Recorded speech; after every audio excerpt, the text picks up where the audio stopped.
সূর্যর কারণে অসুস্থ হয়ে যায় সূর্যর বাবা। অনুরাগের ছোঁয়া পরবর্তী এপিসোডে আমরা এমনটাই দেখতে চলেছি। সূর্য একটি অপরিচিত মেয়েকে নিয়ে আসে সোনার মা করে। সোনা তা জানতে পারে আর দরজা বন্ধ করে ঘরে রয়ে যায়। এদিকে দীপা মন খারাপ করে বসে থাকে। এই সমস্ত কিছু সূর্যের বাবা সহ্য করতে না পেরে সূর্যের সঙ্গে তর্কাতর্কি চলছিল।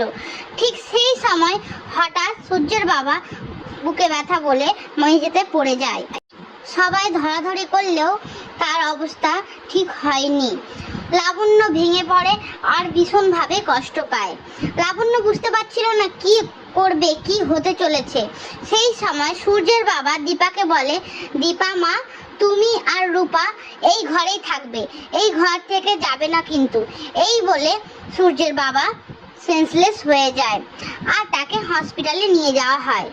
এরপর কি হতে চলেছে, সূর্যের বাবার হঠাৎ কি হলো, জানতে হলে অবশ্যই আমার চ্যানেলটা লাইক অ্যান্ড সাবস্ক্রাইব করে দিন। ভালোবেসে একটা লাইক করে দিন প্লিজ।